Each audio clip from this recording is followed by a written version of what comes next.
தேவனுடைய வார்த்தை ஆவியாகவும் ஜீவனாகவும் இருக்கிறது. ஹல்லேலூயா.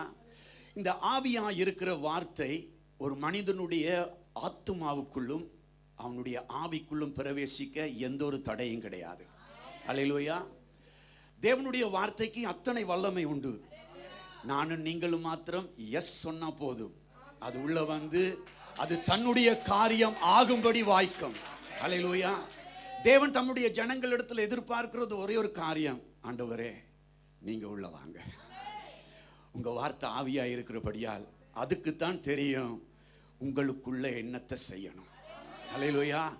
ஒரு மனிதன் நிறைவேற்ற முடியாததை அவருடைய ஆவியால முடியும். ஹல்லேலூயா. அது மாத்திரமல்ல, அந்த வார்த்தைக்கு மகா வல்லமை உண்டு.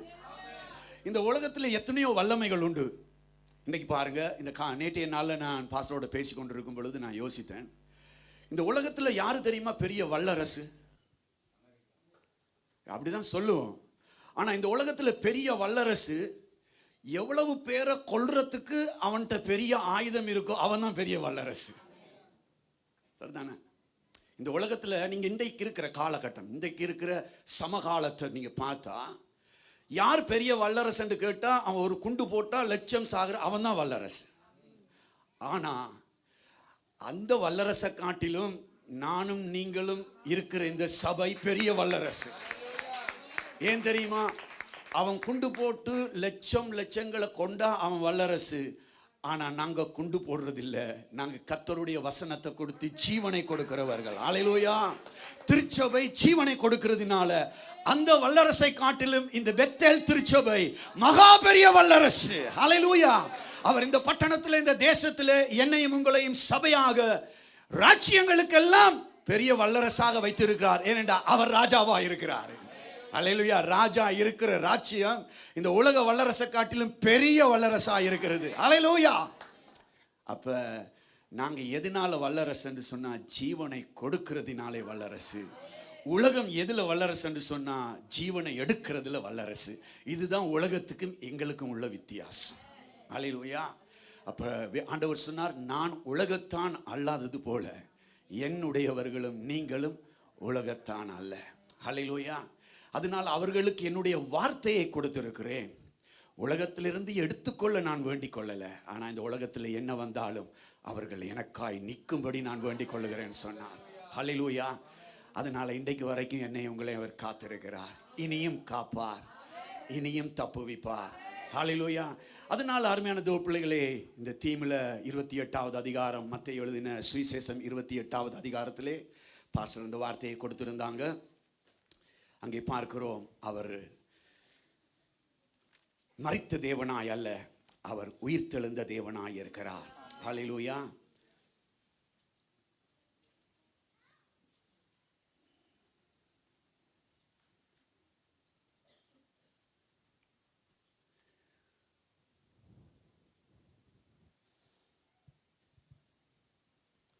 ஆறாவது வசனம் பார்க்கிறோம், அவர் இங்கே இல்லை, தாம் சொன்னபடியே உயிர்த்தெழுந்தார்.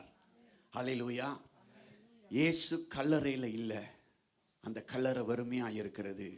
அவர் சொன்னபடியே உயிர்த்தெழுந்தார். இந்த காலை வேளையிலே நாம் உயிர்த்தெழுதலை கொண்டாடும்படியாய், நினைவு கூறும்படியாக, அவர் நமக்கு செய்து முடித்தவைகளை நாம் நினைக்கும்படியாக நாங்கள் வந்திருக்கிறோம். ஆனால் இதை பரிசுத்த அப்போஸ்தலன் 1 கொரிந்தியர் 15வது அதிகாரத்திலே சொல்லும் பொழுது 17வது வசனத்தில் இப்படி சொல்லுகிறார், கிறிஸ்து எழுந்திராவிட்டால் உங்கள் விசுவாசம் வீணா இருக்கும், நீங்கள் இன்னும் உங்கள் பாவங்களில் இருப்பீர்கள். ஹல்லேலூயா.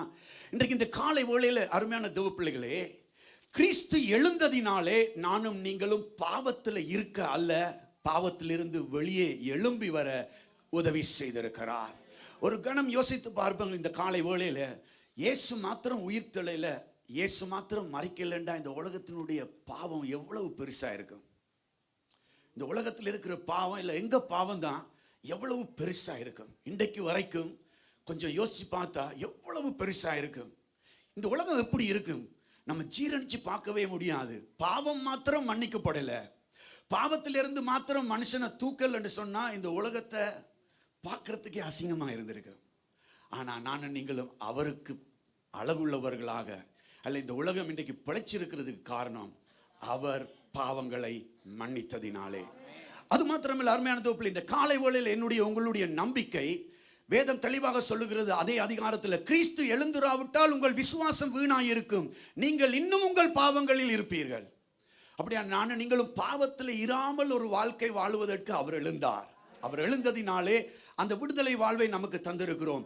மனுஷனால் மரணம் உண்டானபடியால் மனுஷனால் மரித்தோரின் உயிர்த்தெழுதலும் உண்டானது. அல்லேலூயா. மனுஷனால தான் மரணம் வந்துச்சு. ஆனா எனக்கா உங்களுக்காகவும் அந்த இயேசுவாகிய மனிதனால் உயிர்த்தெழுதலும் உண்டானது. கிறிஸ்துவோ மரித்தோரில் இருந்து எழுந்து நித்திரை அடைந்தவர்கள் எல்லாம் முதல் பலன். எல்லாரும் நித்திரை அடைஞ்சாங்க, ஆனா இவர்தான் முதற் பலன். அல்லேலூயா. என்னுடைய இயேசு எல்லாரையும் போல மரிச்சவர் அல்ல, அவர் மரித்து உயிர்த்தெழுந்த முதற் பலன். எல்லாரும் உயிர்த்தார்கள். எத்தனையோ பேர் மரணத்திலிருந்து உயிரோடு எழுப்பப்பட்டார்கள், அவங்க எல்லாரும் மரிச்சாங்க. ஆனா இவர் மாத்திரம் உயிரோடு இருக்கிறார். அல்லேலூயா. இவர் மாத்திரம்தான் முதற் பலன். அதனால அவனவன் தன் தன் வரிசையிலே உயிர்ப்பிக்கப்படுவான். முதல் பலனானவர் கிறிஸ்து, பின்பு அவருடைய வருகையிலே அவருடையவர்கள் உயிர்ப்பிக்கப்படுவார்கள். அவர் முதற் பலனானதினாலே, அவர் உயிர்த்தெழுந்தலினாலே எனக்கும் உங்களுக்கும் ஒரு நம்பிக்கை இருக்கு. என்ன தெரியுமா? தன் தன் வரிசையிலே நானும் நீங்களும் ஒரு நாள் கர்த்தருக்குள் மரித்தால் ஒரு நாள் உயிர்த்தெழுவோம். ஒருவேளை ஆண்டவருடைய வருகை முன்னாடி இருந்தா ஒரு இமைப்பொழுதிலே நானும் நீங்களும் மறுரூபமாக்கப்படுவோம். இது எனக்கும் உங்களுக்கும் அசைக்க முடியாத ஒரு நம்பிக்கை. அல்லேலூயா. எனக்கும் உங்களுக்கும் வேதம் கொடுக்கிற அசைக்க முடியாத நம்பிக்கையாக இருக்கிறது.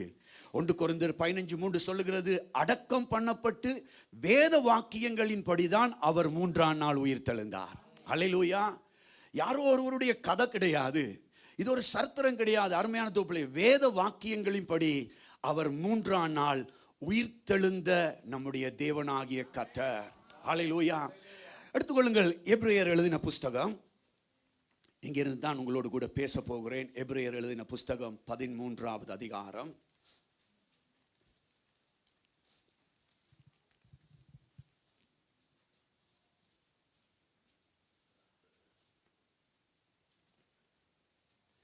இருபதாவது வசனம் இப்படி சொல்லுகிறது, நித்திய உடன்படிக்கையின் இரத்தத்தினாலே ஆடுகளுடைய பெரிய மேய்ப்பரான நம்முடைய கர்த்தராகிய இயேசுவை மரித்தோரிலிருந்து ஏறி வர பண்ணின சமாதானத்தின் தேவன்.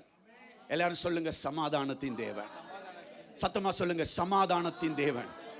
இந்த சமாதானத்தின் தேவன் மரித்தோரில் இருந்து ஆடுகளினுடைய பெரிய மேய்ப்பரான இயேசுவை எழும்பி வர பண்ணினார்.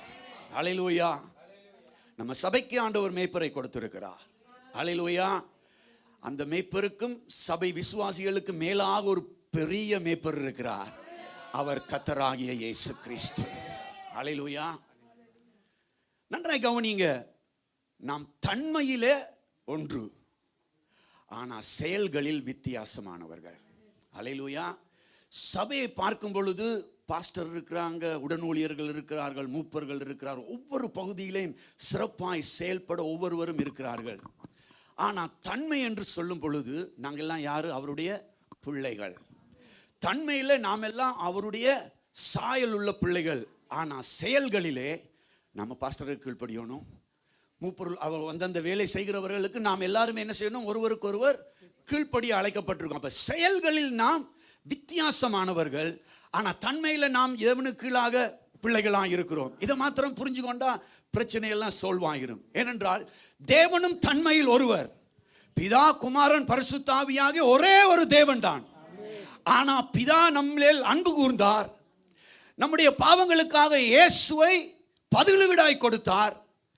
ஆனா இன்றைக்கு நம்மோடு கூட பரிசுத்த ஆவியாகிய சத்திய ஆவியானவர் சகல சத்தியத்துக்குள்ளும் நம்மை நடத்தி கொண்டிருக்கிறார். தன்மையிலே அவர் ஒருவர், ஆனா செயல்களில் 3 பேரும் வித்தியாசமானவர்கள். ஹல்லேலூயா. அப்படியான இப்படிப்பட்ட ஒரு தேவனை நானும் நீங்களும் பெற்றிருக்கிறோம். இந்த சமாதானத்தின் தேவன் நித்திய உடன்படிக்கையின் இரத்தம், இயேசு சிந்தின இரத்தம் சாதாரணமான இரத்தம் அல்ல. அது என்னையும் உங்களையும் ஒரு உடன்படிக்கைக்குள்ளாக கொண்டு வந்திருக்கிறது. அது சாதாரணமாக இன்றைக்கு ஒரு கான்ட்ராக்ட் பண்ணிட்டு நாளைக்கு அந்த கான்ட்ராக்டை விட்டுட்டு போற மாதிரி கிடையாது. அது நித்திய உடன்படிக்கையின் இரத்தம். அல்லேலூயா. அது மாறாத இரத்தம். அல்லேலூயா. பழுதற்ற பழி, குற்றமில்லாத ஒரு இரத்தம். அந்த இரத்தத்தை கொண்டு வார்த்தை சொல்லுகிறபடி அவர் அந்த இரத்தத்தினாலே என்னையும் உங்களையும் என்ன செய்தார்? சம்பாதித்துக் கொண்டார் என்று சொல்லுகிறது. அதே அதிகாரத்தில் அருமையான தோழர்களே 21வது வசனத்தை நாங்கள் பார்க்கும் பொழுது அந்த 21வது வசனம் இப்படி சொல்லுகிறது: இயேசு கிறிஸ்துவை கொண்டு நமக்கு முன்பதாக பிரியமானதை உங்களில் நடப்பித்து நீங்கள் தம்முடைய சித்தத்தின்படி செய்ய உங்களை சகலவித நற்கிரியைகளும் சீர்பொருந்தினவர்கள் ஆக்குவாராக. அவருக்கே என்றென்றைக்கும் மகிமை உண்டாவதாக. அல்லேலூயா. இந்த சமாதானத்தின் தேவன் இந்த பெரிய மேய்ப்பரான இயேசுவை மரணத்திலிருந்து ஏறி வர பண்ணினதுக்கு பல காரியங்கள் இருந்தாலும் இந்த நாளில் நாம் உயிர்த்தெழுதலோடு கூட இணைந்து நாம் தியானிக்கிறோம். அதுக்கு ஒரு பெரிய நோக்கம் உண்டு. அருமையான தேவ பிள்ளைகளே, இந்த வார்த்தை சொல்லுகிறது, அந்த சமாதானத்தின் தேவன் இயேசு கிறிஸ்துவை கொண்டு பிதாவாகிய தேவனுக்கு முன்பதாக பிரியமானதை அவர் என்ன செய்ய விரும்புகிறார்? நடப்பித்து நீங்கள் தம்முடைய சித்தத்தின்படி செய்ய உங்களை சகலவித கிருபையிலும் சகலவிதமான நற்கிரியையிலும் பெருக பண்ணுவதுதான் தேவனுடைய மகா பிரதான நோக்கம். அல்லேலூயா. உயிர்த்தெழுதல்ல வல்லமை உண்டு. உயிர்த்தெழுத வல்லமைக்கு முன்பதாக யாரும் நிற்க முடியாது. அது அற்புதமானது. அந்த ஜீவன் நமக்குள்ளே இருக்கிறது. ஆனால் இதெல்லாம் எதற்கு தெரியுமா? 2 காரியங்கள். தமக்கு முன்பதாக, யாருக்கு முன்பதாக? யாரை விட்டு பிரிக்கப்பட்டோமோ, யாரை விட்டு நாம் வெட்டப்பட்டோமோ, யாரை விட்டு நாம் அனாதைகளாய் மாறினோமோ, மறுபடியும் அவரோடு கூட சேர்க்கப்பட்டதனுடைய நோக்கம் அவருக்கு முன்பதாக பிரியமானதை நடப்பிப்பதற்காக. அல்லேலூயா. அதனால தான் உலகத்தில் அவர் தம்முடையவர்களுக்காய் வந்தார், தம்முடைய சொந்தத்துக்காக வந்தார். ஆனால் அவர்களோ அவரை என்ன செய்யவில்லை. இது நமக்கு சொல்ல கொஞ்சம் ஈஸியாக இருக்கு. ஆனால் எவ்வளவு வேதனை. தான் படைச்ச பிள்ளைகளுக்காக, தான் சிருஷ்டித்த பிள்ளைகளுக்காக பரலோகத்தை விட்டு அவர் என்ன செய்தாராம்? இறங்கி வந்தாராம். அவங்க வேணாம்னு சொல்லும் பொழுது அவருடைய உள்ளம் எப்படி இருந்திருக்கும்? நாமும் ஒரு காலத்தில் அப்படிதான். என்ன நம்ம துரத்தி வரும் பொழுது எத்தனையோ இல்லை, நானெல்லாம் சுவிசேஷம் சொல்ல வந்த ஆக்களுக்கு ஏதோ எல்லாம் பண்ணி அவனை துரத்தி அடி, அவன் என்ன துரத்தி வந்தான், நான் அவரை துரத்தி அடிச்சு ஒரு நாள் துரத்த முடியாத ஒரு இடத்துல வந்து சிக்கப்பட்டு கொண்டோம். சிறையில் வந்து மாட்டிக்கொண்டோம். வாழ்வா சாவா அங்கே வச்சு தான் ஆண்டோ என்ன பிடிச்சாரு. நம்ம ஒவ்வொருவருக்கும் அப்படி ஒரு சாட்சி இருக்கும். அல்லேலூயா. அப்படியா? நான் பாருங்க அருமையான தேவ பிள்ளைகளே, நாம் துரத்தினோம் அவரை, நாம் அவரை தள்ளினோம், நாம் அவரை வெறுத்தோம். எப்படி இருந்திருக்கும்? எல்லாவற்றையும் உண்டாக்கினவர் தம்முடைய பிள்ளைகளை மகிமையிலே கொண்டு வந்து சேர்ப்பதற்கு வந்தவரை தள்ளும் பொழுது அதை கொஞ்சம் நினைச்சு பார்த்தா நம்ம ஒரு நாள் அந்த துரோகத்தை இனிமேல் செய்ய மாட்டோம். அதை புரிந்த ஒரு தேவ பிள்ளை, அதை கொஞ்சம் நன்றாய் ருசித்த ஒரு தேவ பிள்ளை எந்த விதத்திலும் மறுபடியும் அதை நாம் ஒரு நாளும் செய்ய மாட்டோம். மறுபடியும் செய்ய மாட்டோம். அவர் மேலே இன்னும் அன்பு வரும். நான் உங்களை இன்னும் நேசிக்கிறேன்ப்பா, நான் உங்களை இன்னும் நேசிப்பாண்டவரே, நான் உங்களை விட்டு விட மாட்டாண்டவரே. பாடுகள், உபத்திரவங்கள், நெருக்கங்களில் எல்லாம் ஏன் இந்த வாழ்க்கைன்னு சொல்ல மாட்டோம். நம்ம சொல்லுவோம், நீங்க என்ன நேசிச்சீங்க, முடிவு பரியந்தம் அன்பு வைத்தபடியே. ஹல்லேலூயா. குறையவே இல்லை. பிதாவானவர் இயேசுவிடத்தில் எப்படி அன்பு கூர்ந்தாரோ அதை போலவே ஒரு மாற்றமும் இல்லாத ஒரு அன்பை எங்க மேல வைத்தாரு. அல்லேலூயா. அதுக்கு தான் சொல்லப்படுது, முடிவு பரியந்தம் அன்பு வைத்தபடியே அவருடைய குமாரனுடைய சாயலுக்குப்பாய் அழைக்கப்பட்ட என் மேலும் உங்கள் மேலும் அவர் அன்பு மாறாதுதான் இருக்கிறது. ஆனா நிறைய நேரங்களில் நானும் நீங்களும் தான் என்ன செய்யறதில்ல, அதை ரசிக்கிறதில்ல, ருசிக்கிறதில்ல, புரிஞ்சு கொள்றதில்ல. அல்லேலூயா. அது மாத்திரம் புரிஞ்சிட்டோம் என்று சொன்ன அருமையான தோப்பிள்ளை, உங்களை சுற்றி இருக்கிற காரியங்கள் எல்லாம் பெருசு கிடையாது. அல்லேலூயா. அப்ப இந்த நாட்கள், இந்த காலை பொழுதிலே நாம் இந்த வார்த்தையிலே பார்க்கிறோம். தெளிவாக சொல்லுகிறது, அவருக்கு முன்பதாக பிரியமானதை உங்களில் நடப்பித்து தம்முடைய சித்தத்தின்படி செய்ய உங்களிடத்துல சகலவித நற்கிரியைகளையும் பெருக பண்ணுவாராக. எபேசியர் இப்படி சொல்லுகிறது. எபேசியர் 1வது அதிகாரம் 19வது வசனம் இப்படி சொல்லுகிறது, தாம் கிறிஸ்துவை மரித்தோரிலிருந்து எழுப்பி அவரிடத்தில் நடப்பித்த தமது பலத்த சத்துவத்தின் வல்லமைப்படியே விசுவாசிக்கிறவர்களாகிய நம்மிடத்திலே காண்பிக்கும் தம்முடைய வல்லமையின் மகா மேன்மையான மகத்துவம் இன்னதென்று நீங்கள் அறியும்படிக்கு அவர் உங்களுக்கு பிரகாசம் உள்ள மனக்கண்களை கொடுக்க வேண்டும் என்று வேண்டிக் கொள்ளுகிறேன். ஹல்லேலூயா. இன்றைக்கு நம்மிடத்தில் இருக்கிற ஒரு சின்ன குறை என்ன தெரியுமா? ஆண்டவர் சொல்லுகிறார், உன்னிடத்தில் எனக்கு ஒரு குறை உண்டு, அது அன்பு குறைவு. ஆனால் சில நேரங்களில் நம்ம நல்லா யோசித்து பார்த்தா எங்களிடத்தில் ஏதோ ஒரு குறை இருக்கும், பல குறைகள் இருக்கும். ஆனால் மிகவும் முக்கியமான குறை என்ன தெரியுமா? எனக்கும் உங்களுக்கும் பிரகாசம் உள்ள மனக்கண்கள் தேவை. ஹல்லேலூயா. எதுக்கு தெரியுமா? அவருடைய பாடுகளையும் மரித்தோரிலிருந்து எழுப்பும் பொழுது இயேசுவானவரிடத்தில் நடப்பித்த பலத்த சத்துவத்தின் வல்லமையையும் நாம் விசுவாசிப்பதற்கு. இங்கே தான் எனக்கும் உங்களுக்குமான அற்புதத்தின் திறவுகோல், எனக்கும் உங்களுக்குமான கட்டுகளை கட்டவிழ்த்து விடுகிற, நுகங்களை முறித்து விடுகிற, உங்களுக்கு எதிராக எழும்புகிற சூழ்நிலைகளை எல்லாம் தகர்த்து போடுகிற அதி தீவிரமான பெரிய வல்லமை என்று சொன்னால் அருமையான தோப்பிள்ளைகளே இங்குதான் இருக்கிறது. ஹல்லேலூயா. இப்படிப்பட்டதான ஒரு வல்லமையை உடைய தேவ பிள்ளை தான் நானும் நீங்களும். ஹல்லேலூயா. நாம் சாதாரணமானவர்கள் அல்ல, ஜெயிக்கப்பட்டவர்கள், ஜெயிப்பதற்காக ஜெயிக்கப்பட்டவர்கள். ஹல்லேலூயா. அதனால் பாஸ்டர் சொன்னது போல நம்மை கொண்டு அவரை அறிகிற அறிவின் வாசனையை வெளிப்படுத்துவதற்காக. அப்படியானா எனக்குள்ளும் உங்களுக்குள்ளும் அவருடைய அறிவின் வாசனையை வெளிப்படுத்துகிற ஒரு தீவிரமான பலத்தை நானும் நீங்களும் உள்ளே வைத்திருக்கிறோம். அது ஒரு சிறு துளிதான். அப்படித்தானே சொல்றாங்க, அணுகுண்டும் ஏதோ ஒரு சின்ன துளிதான் சொல்றான். அது உடைஞ்சா எத்தனையோ பாதிப்புகளை உண்டு பண்ணுமா.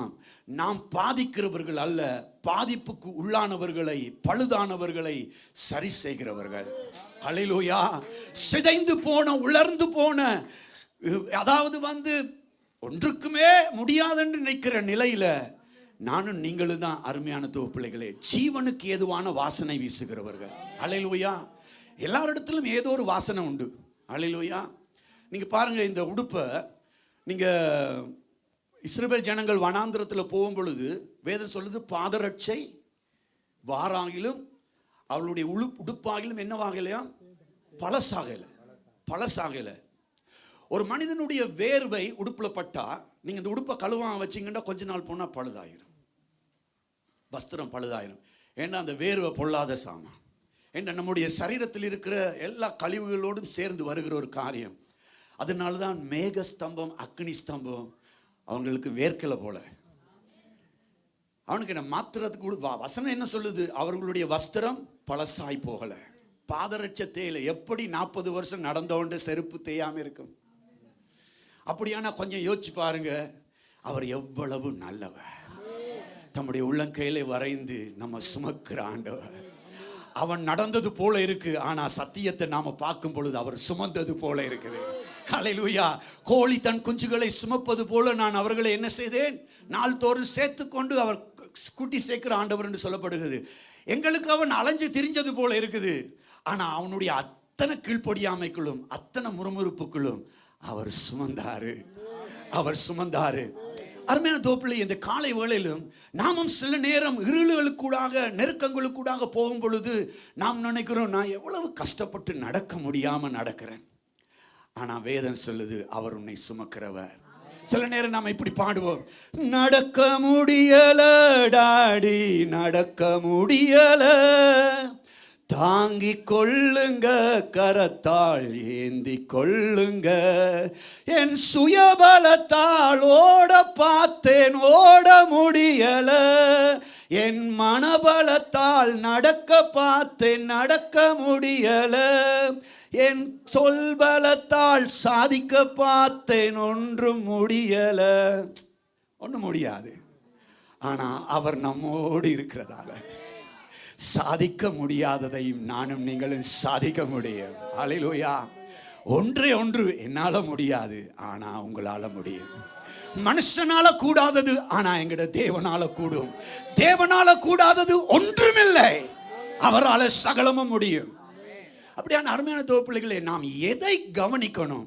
இந்த உயிர்த்தெழுதல் உண்மையாய் உயிர்த்தெழுதல் ஒரு மகிமையான ஒரு காரியம். ஆனா உயிர்த்தெழுதல் எனக்கும் உங்களுக்கும் தந்தது பெரிய காரியம். ஹல்லேலூயா.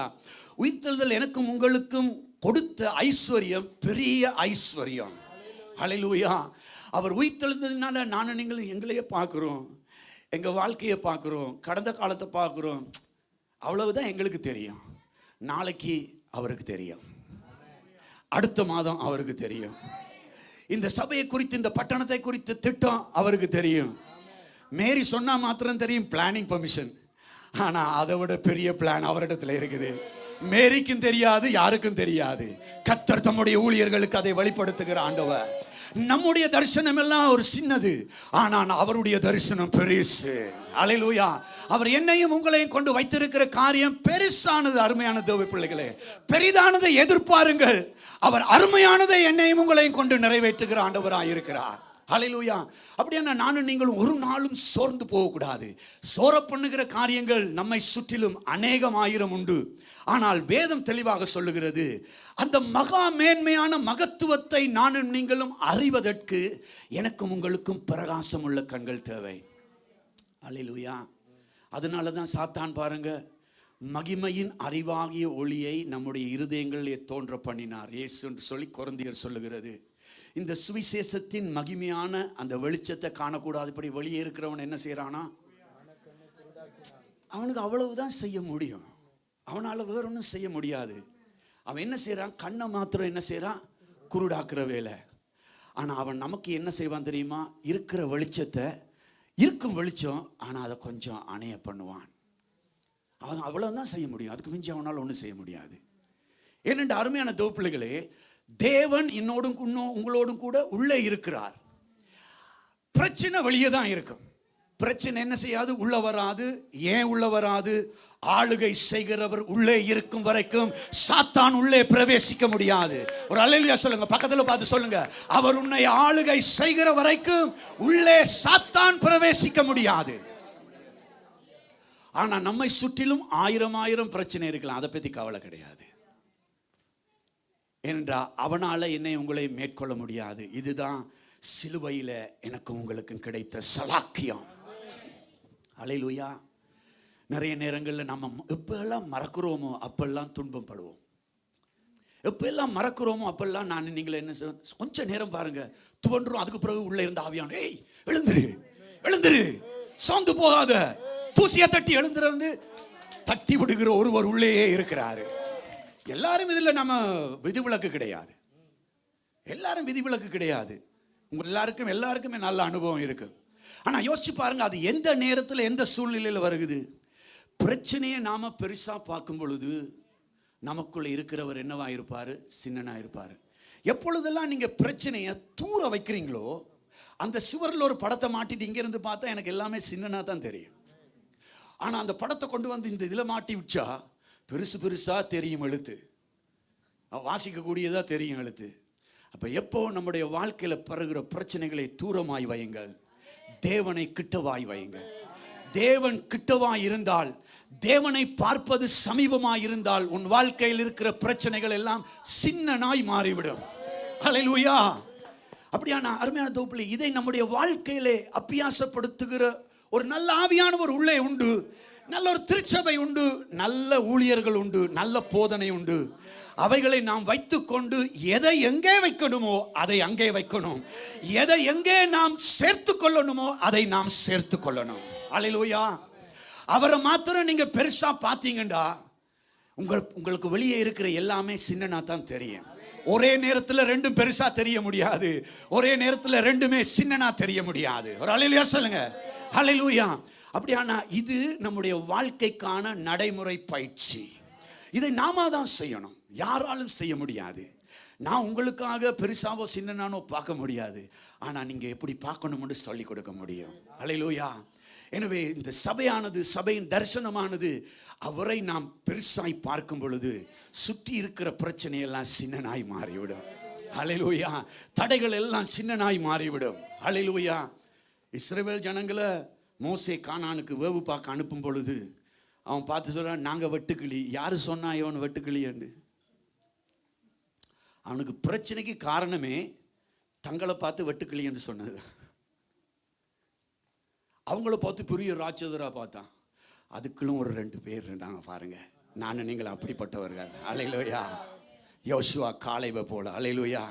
கர்த்தர் என்னையும் உங்களையும் அப்படிப்பட்ட நம்பிக்கை கொடுக்கிறவர்களா? அப்பா, அதெல்லாம் சிம்பிள், அதெல்லாம் மேட்டரே கிடையாது. அவரால் முடியும், அவரால் முடியும்.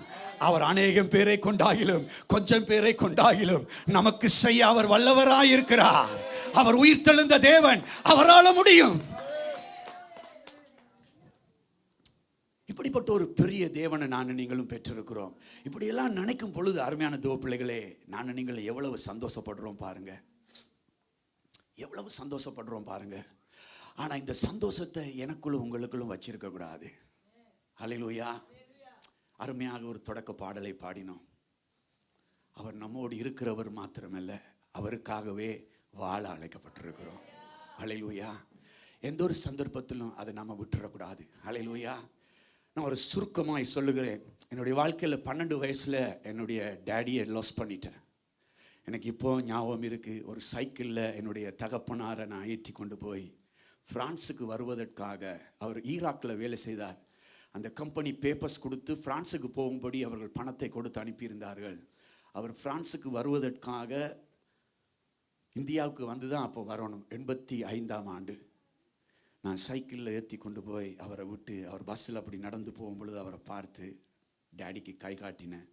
அந்த நாள் தான் அவரை நான் பார்த்த கடைசி நாள். அதன் பின்பதாய் அவரை பார்க்கவே இல்லை இன்றை வரைக்கும்.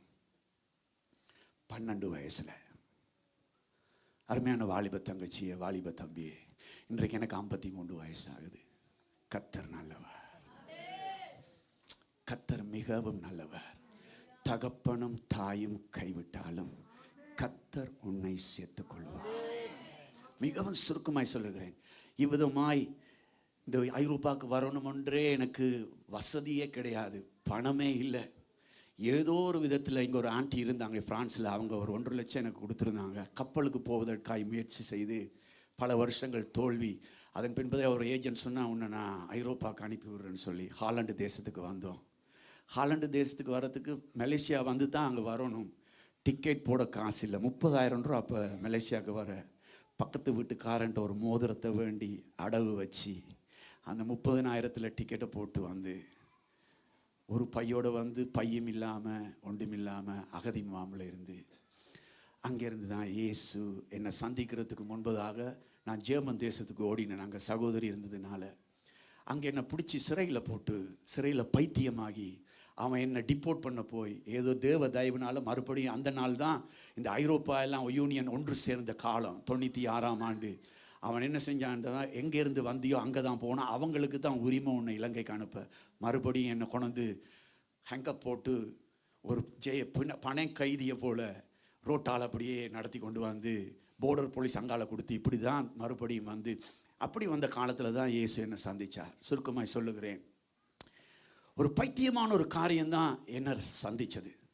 எப்படின்னு சொன்னேன்டா, நான் கத்தோலிக்கனாக இருக்கும் பொழுது சேமால சொல்லுவோம், அருள் நிறைந்த மாதிரியே வாழ்க, இப்படியெல்லாம் சொல்லுவோம். 53 மணி காரணிக்க ஜெபம்னு சொல்லுவோம். ஏன்னா இப்போ என்ன ஒருவர் கூட்டி கொண்டு போய் வருவார் சர்ச்சுக்கு. அவர் ஒரு நாள் இப்படி சொல்கிறாரு, இப்படி கேட்டார் என்னை பார்த்து, மார்ட்டின் எப்படி சுகமாக இருக்கிறியா? கார் ஓடிட்டு இருக்குது. நான் சொன்னேன், நான் நல்ல சுகமாக இருக்கிறேன். அவர் தான் சர்ச்சுக்கு கூட்டி கொண்டு போய்த்து ஒரு மெக்டோனாஸ் வேண்டி கொடுப்பாரு. அன்றைக்கு அதுதான் சாப்பாடு. மறுபடியும் அவர் கேட்குறார், மார்ட்டின் எப்படி சுகமாக இருக்கிறியான்னு. நான் சொன்னேன், சுகமாக இருக்கிறேன். திருப்பியும் கொஞ்சம் நேரம் மார்ட்டின் நீ எப்படி சுகமாக இருக்கிறேன்? எனக்கு கொஞ்சம் கடுப்பு ஆகிட்டுது. இதால் என்ன திருப்பி சுகமாக இருக்கேன். நான் அவரை இப்படி இருக்கா பார்த்தேன். அவர் என்ன பார்த்து, என்ன முறைக்கிறா? நான் உன்னை பார்த்து எப்படி சுகமாக இருக்கிறான்ட்டு தான் எனக்கு கேட்டேன். எனக்கு சரியா சூடாகிட்டுது. அப்போ வாலிபம் தானே, 22 வயசு. அவர் என்ன பார்த்து கேட்டாப்பா, 53 தடவை எங்களுக்காக வேண்டிக்கொள்ளும். உனக்கு போரிங்காக இல்லை? நம்ம சேமால சொல்லும் பொழுது என்ன சொல்ல, 53 தடவை நீ சொல்லும் எங்களுக்காக வேண்டிக்கொள்ளும். மரியாதை பார்த்து கேட்குற, உனக்கு போரிங்காக இல்லை? இது உங்களுக்கு சிரிப்பாக இருக்குது. அது அன்றைக்கு எனக்கு கண்களை திறந்தது. ஹல்லேலூயா. ஒரு சின்ன காரியம்தான், பைத்தியமான காரியம் பாருங்க, பைத்தியமான காரியம்தான். இன்றைக்கு இங்கே யாரெல்லாம் இருக்கிறீங்களோ தெரியல. ஒருவேளை சில நேரங்களில் சிலது பைத்தியம் போல இருக்கும். ஆனால் உலகத்தில் உள்ள ஞானிகளை வெட்கப்படுத்தும்படிக்கு இல்லாதவைகளை தெரிந்து கொண்டார், அவமானவைகளை தெரிந்து கொண்டார்.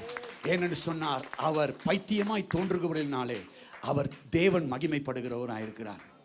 அதன் பின்பு காய்ச்சிட்டு போகக்குள்ள அவ கேட்டா, நீ குளத்தில் குளிச்ச அனுபவம் இருக்கான்னு சொல்லியாண்டு. நான் சொன்னேன், எனக்கு யாழ்ப்பாணத்துக்கு போய் பரந்தனில் அங்கிள் இருந்ததுனால அந்த பரந்தன் குளத்தில் குளிச்ச அனுபவம் இருக்குது. நான் சொன்னேன், பரந்தனுக்கு போயிருக்க கூட அங்கே குளத்தில். அவர் சொன்ன, ஞானசானத்தை பற்றி சொன்னேன், ஏய் குளத்தில் போய் முழுகிட்டு போடா, எதுக்கு நீ இவ்வளோ அண்டு பிடிக்கிறா, எதுக்கு நீ இவ்வளோ பயங்கர வயிறாக முரண்டு பிடிக்கிறா. எனக்கு அது அப்போ பைத்தியமாக இருக்கலை, இப்போ நீங்கள் கேட்குறவங்களுக்கு பைத்தியமாக இருக்குது. இது நீ இவனுக்கு இப்படியே நடந்துச்சா? ஆண்டவர் இப்படித்தான் என்னுடைய ஆரம்பத்தை சந்தித்தார்.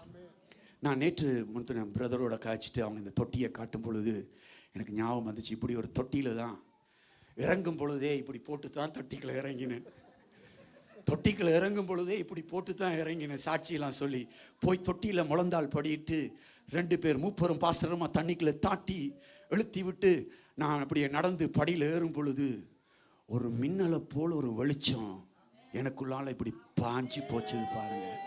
ஹல்லேலூயா, ஹல்லேலூயா. நான் இந்த தொட்டியை பார்க்கும் பொழுது எனக்கு அந்த ஞாபகம் தான் வந்துச்சு. யாரெல்லாம் இதுக்குள்ள இறங்கி ஏறுறானோ அவனுடைய வாழ்க்கைக்குள்ள இந்த வெளிச்சம் பிரவேசிக்கணும். ஹல்லேலூயா. அப்ப எனக்கு சத்தியம் தெரியாது, பிறகுதான் சத்தியம் தெரிஞ்சிச்சு. கிறிஸ்து இயேசுவின் முகத்தில் உள்ள மகிமையின் அறிவாகிய ஒளியை தோன்ற பண்ணும் பொருட்டாக அவர் என்னுடைய உங்களுடைய இருதயங்களிலே பிரகாசித்தார் என்று பவுல் சொல்லுகிறார். பல காலத்துக்கு பிறகுதான் அந்த சத்தியம் தெரியும். ஆனா வாழ்க்கையில விடுதலை வெளிச்சம் வந்துச்சு. ஏன் இதை சுருக்கமாய் சொன்னேன்டா, பைத்தியமா தான் ஆரம்பிச்சுது. ஆனா இன்றைக்கு பைத்தியமா உங்க மத்தியில் நிற்கிறேன். எனக்கு வாய்ப்பு கொடுத்த பாஸ்டருக்காக தேங்க்யூ. அருமையான அடுத்த பாஸ்டர் குயின்டஸுக்காக தேங்க்யூ. உடன் ஊழியர்களுக்காக ஆண்டவர் உங்களை ஆசீர்வதிப்பார். அருமையான அழகான விசுவாச குடும்பங்களுக்காய் ஸ்தோத்தரிக்கிறேன். ஹல்லேலூயா. நீங்கள் உங்கள் தரிசனத்தோடு கூட எனக்கும் ஒரு வாய்ப்பு கொடுத்து அவரை மேன்மைப்படுத்த மகிமைப்படுத்த தருணம் கொடுத்தீங்க பாருங்க. அதுக்கு பரலோகத்தில் ஒரு நாள் போகும் பொழுது என்ன நடந்ததுன்றது அங்கே தான் தெரியும். ஹல்லேலூயா. இன்றைக்கு அது புரியாது, எனக்கும் இது புரியலை, ஆனால் அன்றைக்கு தான் தெரியும். ஹல்லேலூயா. நாம் கீழ்ப்படுகிற பொழுது கர்த்தர் அநேகங்களை கொண்டு ஆசீர்வாதமாய் மாற்றுகிற தேவனாய் இருக்கிறார். ஹல்லேலூயா. என்ன அருமையான பிள்ளை, இது ஒரு சுருக்க காரியம். நான் ஏன் இதை சொன்னேன்டா, இப்படி தான் ஆரம்பிச்சது. ஆரம்பம் அற்பமாய் இருந்தாலும் முடிவு சம்பூர்ணமாய் இருக்கும். இந்த காலை வேளையில் அருமையான தோப்பிள்ளை, உயிர்த்தெழுந்த ஆண்டவர் இருக்கிறாரான்னு கேட்டா நான் சொல்லுவேன், நீங்களும் சொல்ல முடியும். எனக்கு தான் தெரியும் ருசிச்சது. ஒரு ஆப்பிளை நான் கடிச்சிட்டு இருக்கிறேன், உங்கள்கிட்ட எவ்வளோ ருசின்னு கேட்டால் சொல்ல முடியுமா? நீங்களும் அதை கடிச்சு பார்த்தா தான் தெரியும். இதுதான் இன்றைக்கு இருக்கிற பிரச்சனையே. நீங்கள் யார் இடத்துலையும் போய் சொன்னால் அவனுக்கு அது ரசனையாக இல்லை, நீயும் ஒரு கடிச்சு ஒரு துண்டு சாப்பிட்டு பாரு. அப்போ இதை சொல்கிறதுக்கு தான் என்னை உங்களையும் திருச்சபையில் வச்சிருக்கிறாரு. ஹல்லேலூயா. நம்ம சாப்பிட்டதை கொஞ்சம் ருசி பாரப்பான்னு சொல்லுவதற்காக என்னை உங்களையும் திருச்சபையில் வைத்திருக்கிறார். ஹல்லேலூயா. இதை நம்ம மறந்து போயிடக்கூடாது. நம்ம நல்லா சாப்பிட்றோம், ஆனால் மற்றவனுக்கு ஒரு துண்டு கொடுங்களேன், ஒரு துண்டு கொடுங்க. நீங்கள் உங்கள்கிட்ட இருக்க எல்லாத்தையும் கொடுக்க தேவையில்லை, ஒரு சின்ன துண்டு கொடுத்தா போதும். ஏன்னா நாங்களும் சின்ன துண்டு கடிச்சு தானே இன்றைக்கு பிழைச்சிருக்கிறோம். ஹல்லேலூயா, ஹல்லேலூயா. ஒரு சிறுசு தான் அருமையான தேவ பிள்ளைகளே, அது பெருசாய் மாறும். ஹல்லேலூயா. ஒரு சிறுசு தான் ஆண்டவர் அதை பெருசாய் மாற்றுவார். ஹல்லேலூயா. நீங்கள் பெருசாயெல்லாம் சாதிக்கணும்னு நினைக்கிறதில்ல, ஒரு சின்னது கொடுத்து பாருங்களேன், அது பெருசான காரியத்தை செய்யும். ஏன்டா அதுக்குள்ள ஜீவன் இருக்குது, அதுக்குள்ள ஜீவன் இருக்குது. அப்படியான அருமையான தேவ பிள்ளைகளை நாம் பார்க்கிறோம், இந்த வார்த்தையினூடாய் பார்க்கிறோம். அவர் இயேசு கிறிஸ்துவை கொண்டு தமக்கு முன்பாக பிரியமானதை உங்களில் நடப்பிக்கும்படிக்கு அவர் என்ன செய்வாராம்? தம்முடைய சித்தத்தின்படி செய்ய சகலவித நற்கிரியைகளிலும் அவர் உங்களை என்ன செய்வார்? சீர்பொருந்த பண்ணுவாராக. அல்லேலூயா. அருமையான தேவனுடைய பிள்ளைகளே, நானும் நீங்களும் சீர்பொருந்த அழைக்கப்பட்டிருக்கிறோம். இது ஒவ்வொரு நாளும் நடக்கிற காரியம். அல்லேலூயா. நீங்க பாருங்க, ஆண்டவர் இது ஒரு தொடர்ச்சி. என்ன இது தனியா உயிர்த்தெழுதலை நீங்க தனியாக்கலாம், சிலுவை பாடுகளை நீங்க தனியாக்க முடியாது. இது ஒரு தொடர்ச்சி. இதை தொடர்ந்து இன்னொரு காரியம் வரும், மகிமையான காரியம். அப்படியானா நீங்க பாருங்க, இந்த சிலுவையில் நிறைவேற்றி முடித்ததை நாம் பார்க்கும் பொழுது அங்கே தேவன் எனக்கும் உங்களுக்கும் ஒரு அடையாளத்தை தந்தார். ஒரு அல்லேலூயா சொல்லுங்க. என்ன அடையாளம் கொடுத்தார் சொல்லுங்க? என்ன அடையாளம் கொடுத்தாரு? ஒரு மிகப்பெரிய அடையாளத்தை எனக்கும் உங்களுக்கும் கொடுத்தார். நானும் நீங்களும் அவருக்கு யாரு? அப்பா. அதுதான் அடையாளம். ஹல்லேலூயா. நானும் நீங்களும் புத்திர சுவிகார ஆவியை பெற்று அவருக்கு புத்திரராகவும் புத்திரியாகவும் மாற்றப்பட்டோம். இது எங்க கிடைச்சிச்சு? மரித்து உயிர்த்தெழுந்ததினால. ஹல்லேலூயா. மரித்ததினால் மாத்திரமல்ல, அவர் முதற் பலனாய் எழுந்ததினாலே அவருடைய மூத்த குமாரனுக்கு ஒப்பாக நம்ம எல்லாரையும் மாற்றுவதற்காய் எனக்கும் உங்களுக்கும் கொடுக்கப்பட்ட மிகப்பெரிய அடையாளம் நானும் நீங்களும் அவருக்கு பிள்ளை. பக்கத்தில் பார்த்து சொல்லுங்க, நீ அவருக்கு பிள்ளை, நானும் நீயும் அவருக்கு பிள்ளை. இனி நீ பாவி இல்ல, அவருடைய பிள்ளை. ஹல்லேலூயா. நானும் நீங்களும் ஒரு காலத்தில் பாவியா இருந்தோம். இந்த பாவி என்கிற ஸ்தானத்தை மாற்றி பிள்ளை என்கிற ஸ்தானத்தை கொடுத்தார். ஹல்லேலூயா. இதுதான் அருமையான தோப்பிள்ளைகளே, உயிர்த்தெழுதல் எனக்கும் உங்களுக்கும் கொடுத்த மிகப்பெரிய பொக்கிஷம். ஹல்லேலூயா. அந்த பொக்கிஷம் மாத்திரமல்ல அருமையான தேவப்பிள்ளைகளே, அந்த பொக்கிஷத்தோடு கூட இன்னொரு மகிமையான காரியத்தை செய்தார். ஒரு காரியத்தை பார்த்துவிட்டு நீங்கள் எடுத்துக்கொள்ளுங்கள். எபிரேயர் 7வது அதிகாரம் 25வது வசனம், 24, 25 இப்படி சொல்லுகிறது. எபிரேயர் 7வது அதிகாரம் 24, 25. இந்த பிள்ளை என்கிற ஸ்தானத்தை தந்ததற்கு அருமையான தேவப்பிள்ளைகளே ஒரு பெரிய விலைக்கரியம் அவர் செய்தார்.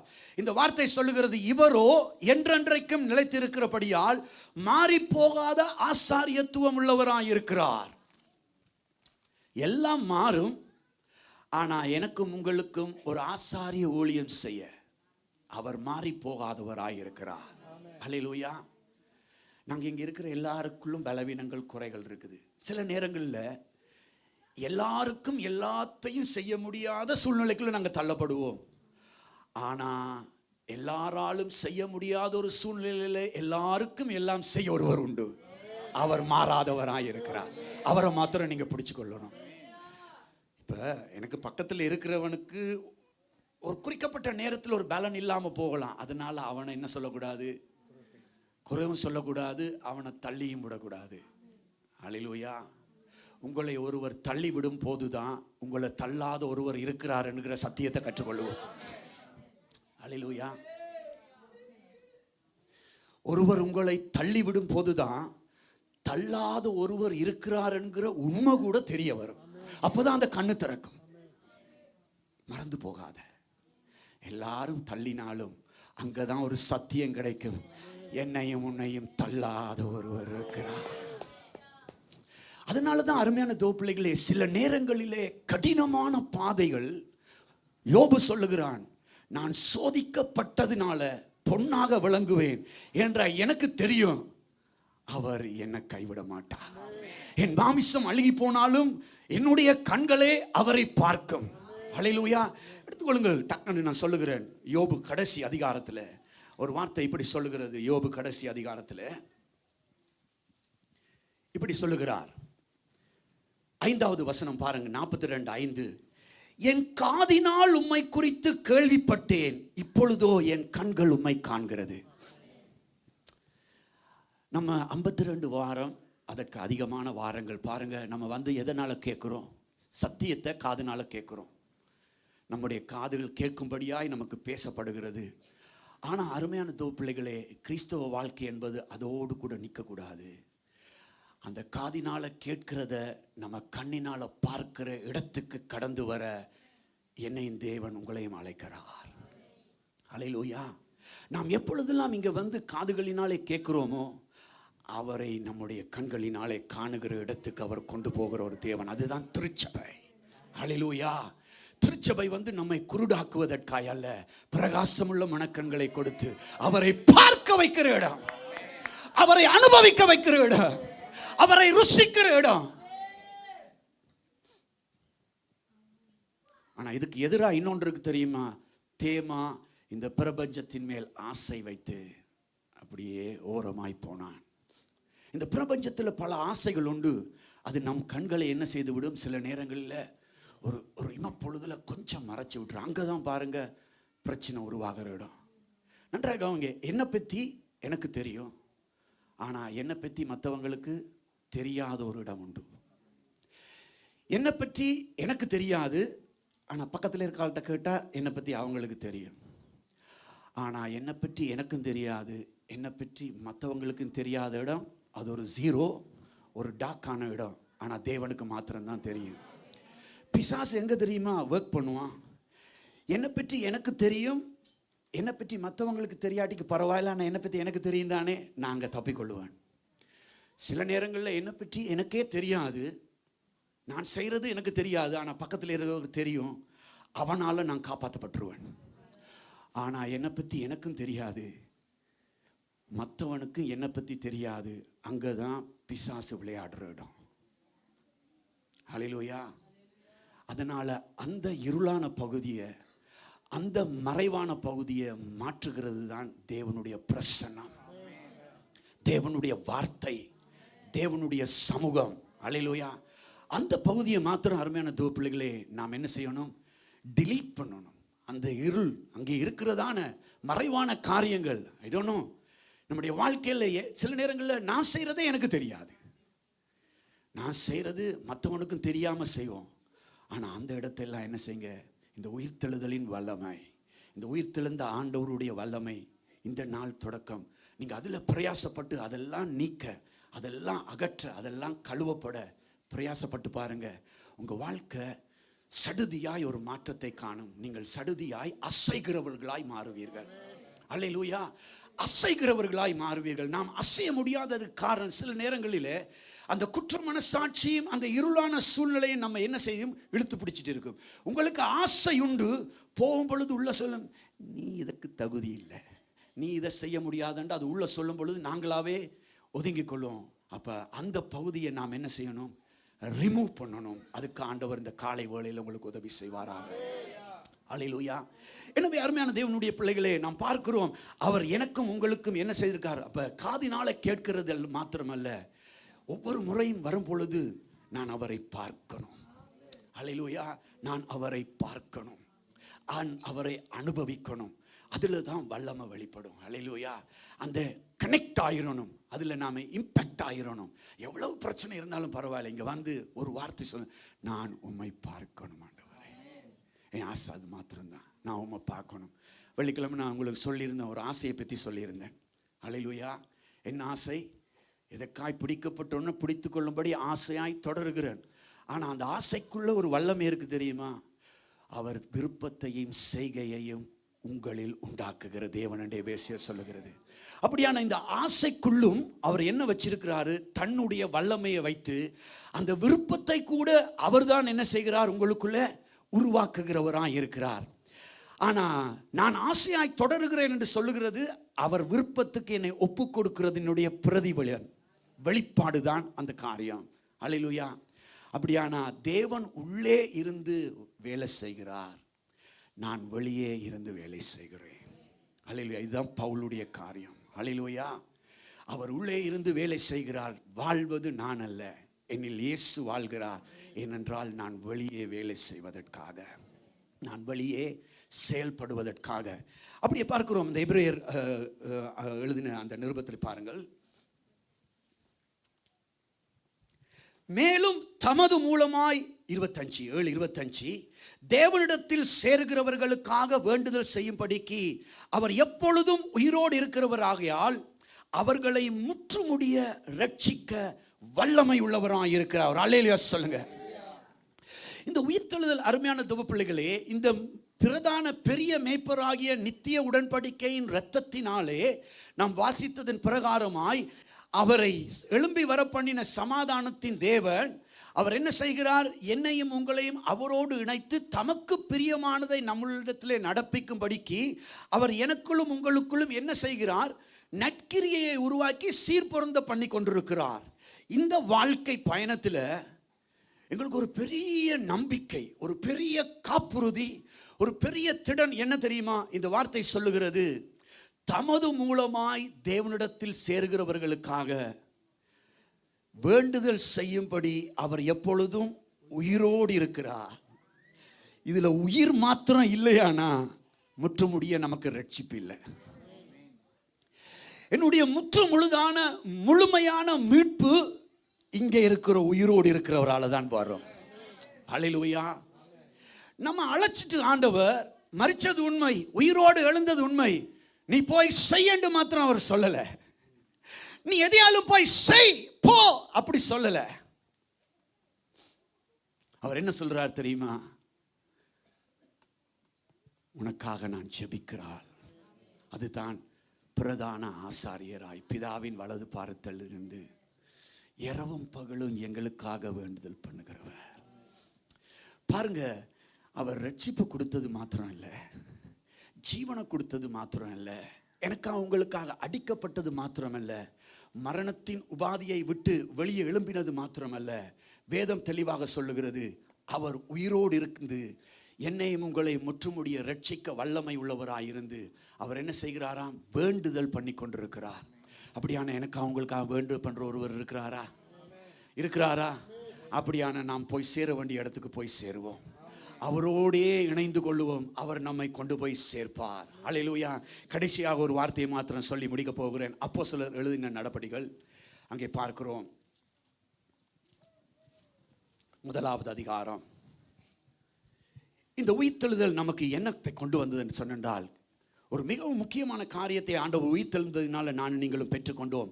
5வது வசனம் சொல்லுகிறது, ஆகையால் நீங்கள் எருசலேமை விட்டு போகாமல் என்னிடத்தில் கேள்விப்பட்ட பிதாவின் வாக்குத்தத்தம் நிறைவேற காத்திருங்கள் என்று கட்டளையிட்டார். ஆண்டவர் உயிர்த்தெழுந்ததினால நான் போவேனே ஆகில் உங்களுக்காக ஒரு தேற்றவாளனை அனுப்புவேன். இந்த உலகத்தில் எவ்வளவோ வாக்குத்தத்தம் உண்டு, ஆனால் எல்லா வாக்குத்தத்தத்துக்கும் மேலாக இருக்கிற ஒரு பெரிய வாக்குத்தத்தம் என்ன தெரியுமா? பிதாவிடத்தில் இருந்த வாக்குத்தத்தம். அல்லேலூயா. பிதாவிடத்தில் எனக்காகவும் உங்களுக்காகவும் தன்னுடைய பிள்ளைகளுக்காக பத்திரமாய் காக்கப்பட்ட ஒரு பெரிய வாக்குத்தத்தம் என்ன தெரியுமா? இந்த வாக்குத்தத்தம். அல்லேலூயா. இன்றைக்கு நாம் நிறைய வாக்குத்தத்தங்களை வைத்திருக்கிறோம். இந்த வாக்குத்தத்தங்களை எல்லாம் நிறைவேற்றுவதற்கு பிதாவிடத்தில் இருந்த வாக்குத்தத்தம் தான் பரிசுத்த ஆவியானவர். அல்லேலூயா. பரிசுத்த ஆவியானவர். அல்லேலூயா. இந்த ஆவியானவர் நம்மோடு கூட என்றென்றைக்கும் இருந்து சகல சத்தியத்துக்குள்ளும் நடத்தி கிறிஸ்துவுடைய நிறைவை நாம் பெறுவதற்காய் நமக்காய் வாக்கு பண்ணப்பட்டு பத்திரப்படுத்தப்பட்டு சரியான நேரத்தில் பகிர்ந்தளிக்கப்பட்டவர். அல்லேலூயா. இன்றைக்கு நானும் நீங்களும் இந்த காலை வேளையில் அருமையான தேவ பிள்ளைகளே இப்படி பகிர்ந்தளிக்கப்பட்ட பரிசுத்த ஆவியின் வல்லமை உடையவர்களாக இருக்கிறோம். அல்லேலூயா.